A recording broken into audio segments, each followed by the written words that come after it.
thank all the partners for the opportunity to conduct this research in the first place. It's been a real learning experience and has been a privilege to be part of. So I'm very pleased to be able to present to you some of the highlights of the findings so far. To start with some context to the research, some of which we've already heard. So we know that there are a lot of young people in India coming out of education, and that employment and employability is a key priority in South Asia, in the whole region.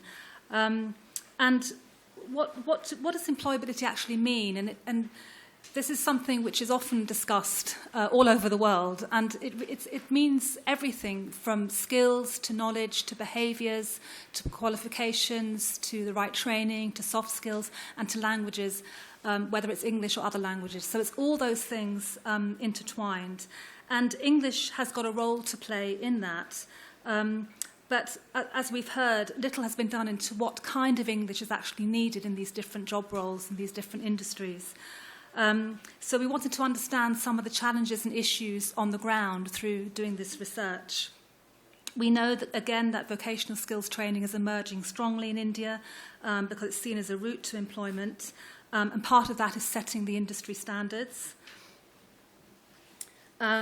We know there's a skills gap in India, and we know that lots of young people are coming out of education at various levels, different kinds of education, and employers say they're not ready for employment. So we wanted to understand better what that gap is.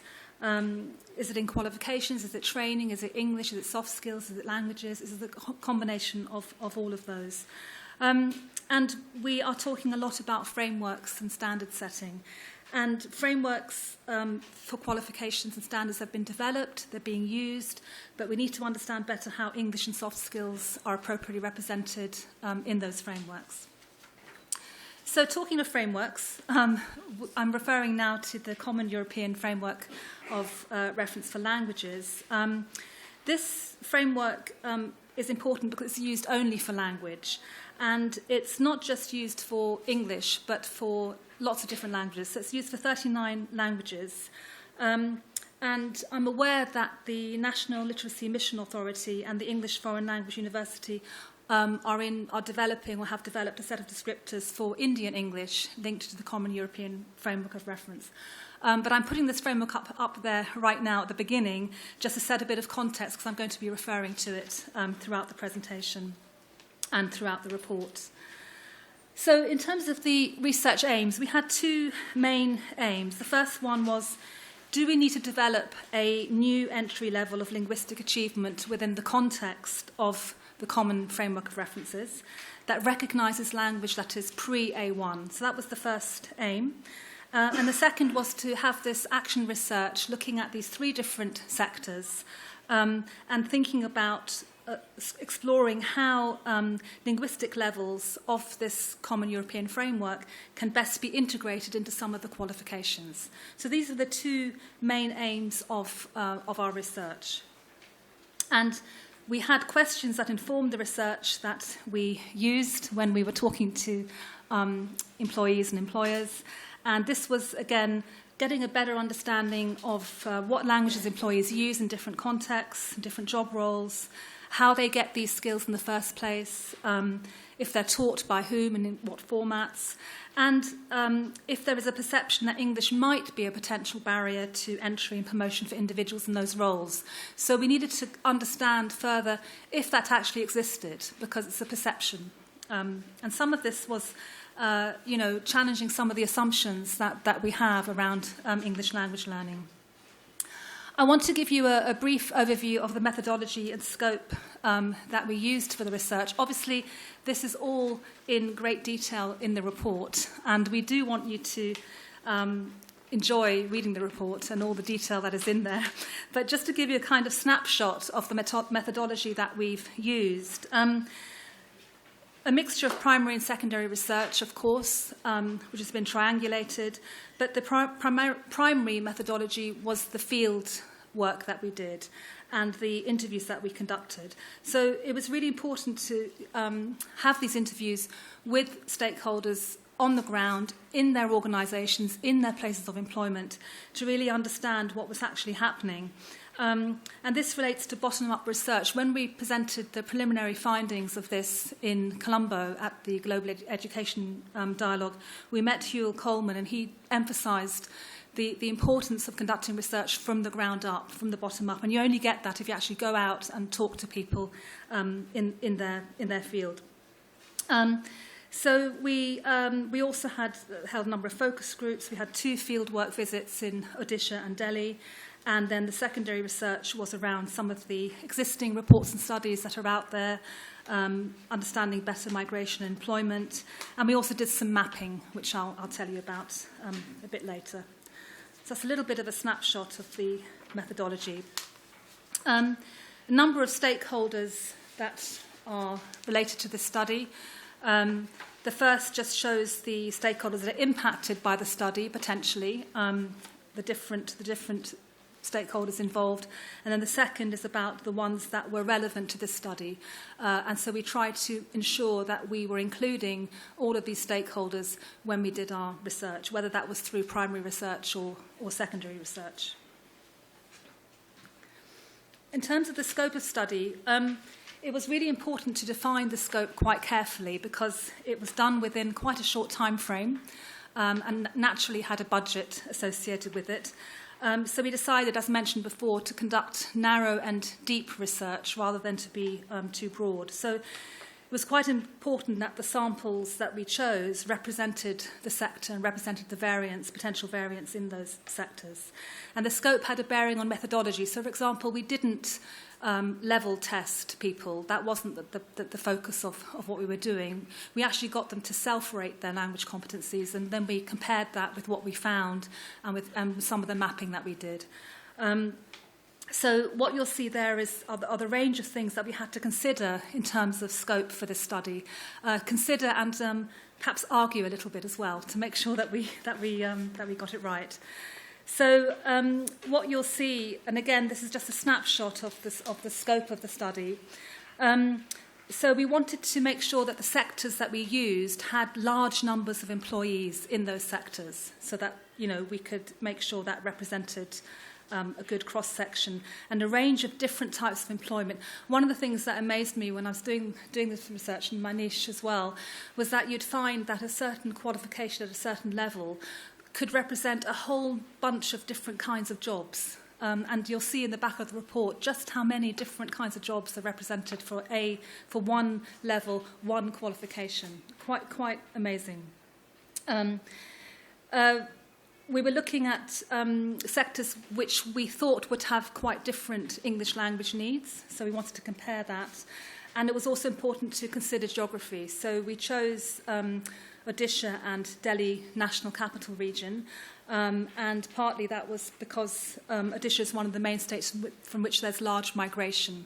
So we wanted to compare in places where there's different languages are being spoken. Also important to have a mix of employers from both the organised and the unorganised sector. So these are our roles that were selected. And we selected these roles in consultation with project stakeholders. So we agreed what they would be and why we would look at them. And it was important that they were entry-level positions, or at least the next level of progression for that particular role. We wanted to be able to compare them across the different framework levels, and that they had all these in common. So they all had to be dominant roles in the industry. They all had to be comparable across the levels. They had to be present in both organised and unorganised sector, and have a mix of front and back-end roles. Because, again, important to get a sample that represented a nice wide range. So these are the employees and trainees that we interviewed, and a sort of age profile and education profile there. And what you'll see is that the employees and trainees, the majority are under 30 years old. Again, that reflects the average for India, even if it's only a small-scale study. And with the education profile, this is really just to show you, this is not representative of the workforce, but it's representative of the diversity that we found in those sectors and in those job roles. So a really strong, a wide range of different kinds of education. In terms of the interviews, we interviewed 29 from hospitality, 13 from healthcare, and 21 from construction. Now, I thought it would be useful just to recap a little bit what we mean by framework, because this word is used so much within what we're discussing. And I'd like you just to think of framework as a model of reference, really. It's to be able to understand what skills and knowledge and aptitude is needed at different levels, but people may take different pathways to those levels. So it won't be one particular way that somebody might reach that particular level, because what they're going to do is they're going to demonstrate that they've reached that level by achieving certain learning outcomes. And what happens is a qualification is developed and is written, and then it gets mapped to this framework so that we can see roughly and check what level it is. So by its nature, the descriptors tend to be fairly broad, because they have to be, because you're going to have lots and lots and lots and lots and lots of qualifications mapped onto that framework. So frameworks, all qualification frameworks have broad descriptors. And this is what the employer wants, okay? This is what the employer wants. This is the ideal profile. This is what we're aspiring towards when we're using these benchmarks and frameworks and models to help us to do that. And I would probably say that this employee, having all of those at 100% probably doesn't exist. This is what we aspire towards. And English and other Indian languages and soft skills sit across all three of those. It's all mixed in with all three of those. So a little bit to understand how the descriptors are written. And the important bit to note here, because I'm not going to go through with you what the framework is and the descriptors and everything, because you'd probably fall asleep if I did, I'm sorry, because there's such a lot there. But the main thing to think about here is that the English and language and soft skills or communication skills are all bunched up into that core skill that you see. So it's all within that, reading, writing, speaking, listening, and numeracy. In that is the communication, the English and the language. This is important because they are very, very broad. So as you'll see here, that's how you would see communication capabilities described on the framework. So from this, content has to be produced for that particular qualification. So the qualification writers, sorry, I've got a number of blank pages here for some reason in front of me, but the qualification writers don't have frameworks that help them to define and articulate these specific learning outcomes for language or for soft skills or for the softer skills. So this has an impact, and the impact that it has and what we've seen is that the employer doesn't necessarily have any kind of framework from which to see what the key language and communication competencies are when they recruit employees. So although they all say how important it is to have these skills, they don't actually have a kind of criteria. So when we spoke to employers and we asked them, well, how do you know somebody has got the language skills or has got these softer skills? It was purely subjective. They didn't have anything that they were hanging it onto. And the employee, in turn, also doesn't actually know what language is required for a specific work role, and also doesn't know what's expected for that work role. And the training provider isn't necessarily able to provide the skills and training that that specific job and that specific role requires. So when we looked at some of the training, we found that it was either pitched way too high or pitched too low. And the result is then you have people who are not engaging in the learning. So on to the key findings, and I'm going to give you the highlights, okay, because I want you to read the report.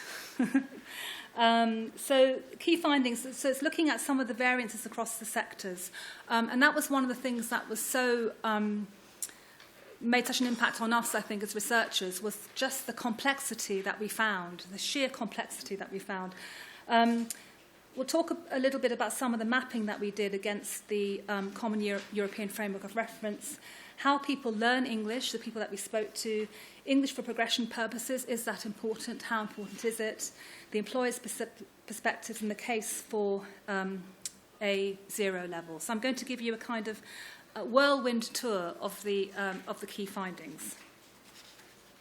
So the first thing is that there is a big variance across sectors. So these are the same level on the qualification framework, but this is a response from people in those industries about their English language capabilities. So you can see a huge variation just across the different the different levels. And we asked them about English language in relation to their own job role. So within this, we needed to understand better what some of the context, some of the reasons, so to do with education levels, to do with operational context.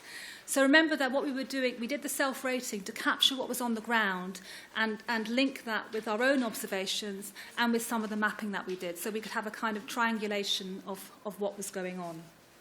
So we found, for example, in hospitality, that even within the job roles, you had a variation on how they rated their English language. And just a couple of things to highlight here. So, for example, the stewards that we interviewed came from quite a wide variation of backgrounds. Some were working in hotels, some were working in standalone restaurants, some were working in quick service restaurants. So they were working with different types of customer, different kinds of service format, and completely different levels of language being used or not used. It depended very much on the context. So this meant that there were very different recruitment standards in terms of any English that was required for that particular role. And this next slide just gives you a little example, really, of this complexity that I'm talking about. So within each of these sectors, and you'll see in the back of the report, you'll see all the different possible job roles somebody might have. So a steward for food and beverage preparation service could be working in any one of those particular contexts, but they all have the same, the qualification is the same. Another variation is looking at the rating across employer segments. So these were related to where they were working and geographical locations.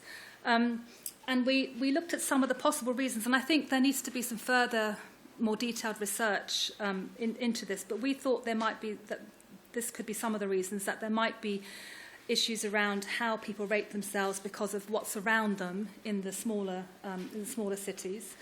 And we found that the workers in the Odisha Hotel had a lot more work experience and perhaps also to do with available talent. So those with high English levels may go to hotels in the city, but in the city there's more competition in terms of the luxury hotels, whereas the hotel in Odisha was the leading hotel and probably attracted the top talent. So this is quite interesting to see how they rated themselves. When it comes to construction, it's a completely different picture. And I must say that visiting and meeting the employees in the construction sector was actually a very humbling experience for us. Many of the workers we interviewed were illiterate in English and their own language.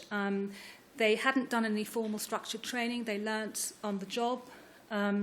And they had a lovely team approach for support. So if they couldn't understand certain things, they would use somebody else in the team who had perhaps stronger literacy skills.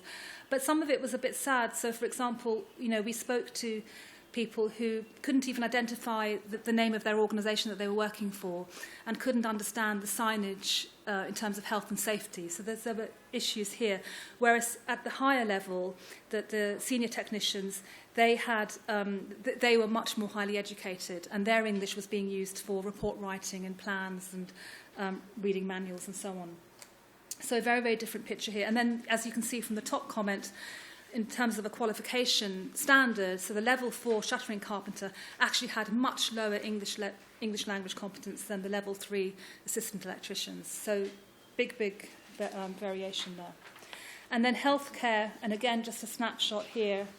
What we found was that everyone had completed formal schooling, of those we interviewed, and all work seemed to involve English, and certainly reading and writing was very, very strong in English, with all the course materials, everything in English. And interestingly, these 3 roles that you see here were all performed interchangeably. So you had people working across these different roles in the healthcare industry. And again, in the second graph, you can see a variance there between the different locations. So in the bigger cities, much higher rating than in the smaller cities. We also conducted this mapping exercise. So what we did was we took the descriptors in the National Occupational Standards Qualification Pack for each job role that we interviewed, and we mapped them against the Common European Framework of Reference competence levels. Why did we do this? It's a good question. I asked myself the same question. But why did we do this? Well, we did it because we wanted to establish the level of language competence that was expected from an employee to do that job. So we looked at the descriptors, we mapped them to this framework, and then we, again, compared that with what was actually being said, the kind of vocabulary and words that were being spoken on the ground. So when you go through the report, you will see an analysis for every single job role based on this. And so what we found is that you have this big variation. So if you look at the first one, the shuttering carpenter, for example, and if we were looking at the language expected for that level according to the qualification framework, it would be at a B1. Now, we know that actually there's a whole range, and actually, particularly in construction, it's A0. So the thing is, if you are going to then produce, so the risk is you either end up with a whole range of qualifications, even more qualifications, or you separate it and you allow people to do the English and the soft skills side of it separately from technical skills. So hopefully that would lead to someone being able to do the qualification even with an A0 level of English and still get the same qualification. So that was another part of the findings, a big part of the findings. We also observed several interesting things around learning English and the training requirements for English, which I think are important. So we looked at what contributes to developing English language, and 41% said that it came from their work environment, but not through any particular kind of training necessarily, just through what they picked up. So we found that language training was embedded with communication training across all the sectors. There was no specific or separate language training. We found a lot of rote learning of quite limited sets of phrases and words. So particularly in one place we went to, the outcome was to learn 10 sentences specified by the employer. And scripted responses to questions as well, to be produced by employees. So they produce a response to that question, where is the washroom, but actually can't produce any other English aside from that. And it's funny because when we were doing this, I found myself every hotel I stayed in during the research, I'd be really listening to the person looking after my room or person that would agree to me to try and work out whether they could actually produce anything beyond the response. I got really engrossed in it, actually. It was quite funny. But I found that, that they could respond very limited. But then if I'd actually engaged in a conversation or, said anything else, there probably would have been very little coming. So generic vocabulary, generic phrases, this level is definitely below A1.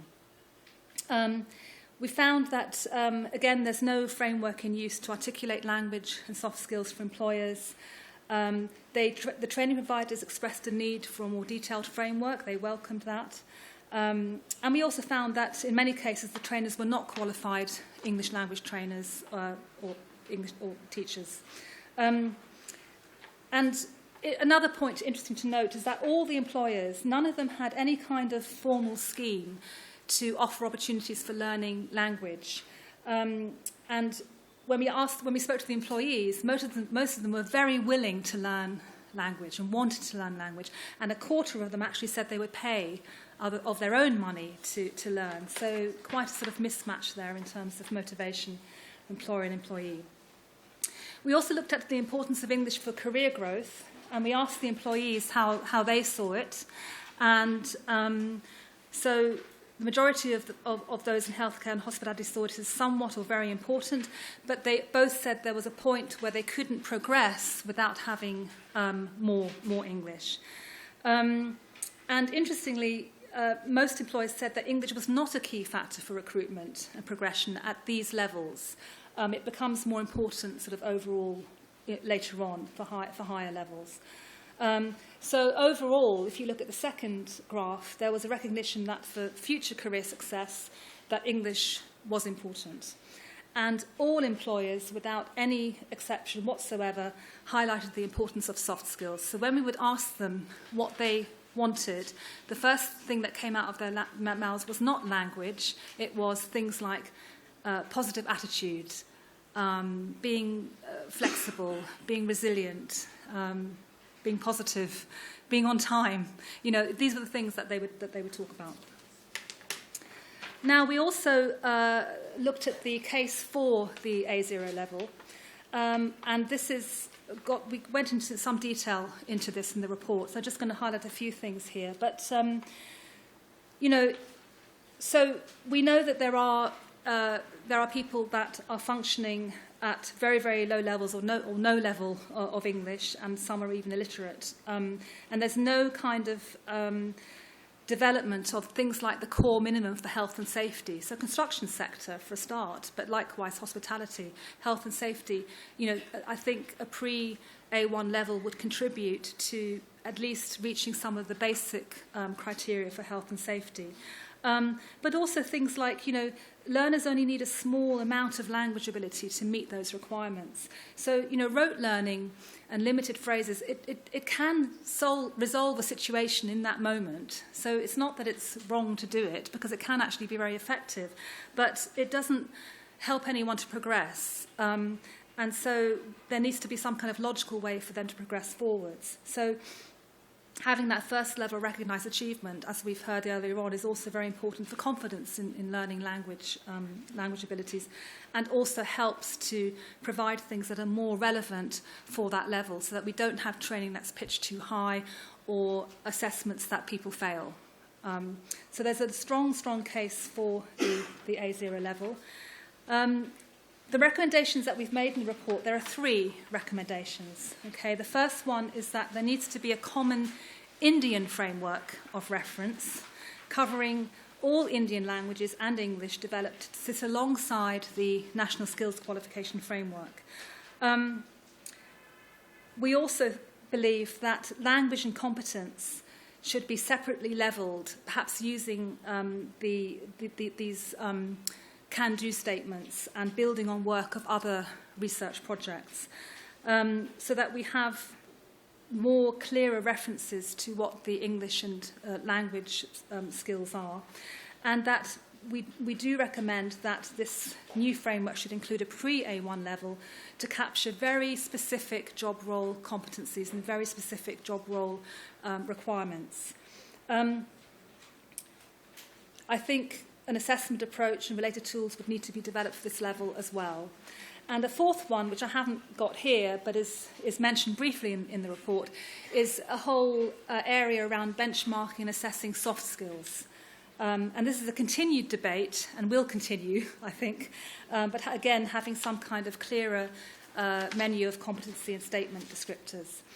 And in terms of the way forward, which I hope we will debate vigorously after this presentation, is that, you know, each sector is different and must define language and soft skills levels for their particular roles. We need a relevant and usable framework to inform this. That really helps. Remember, the framework's a model.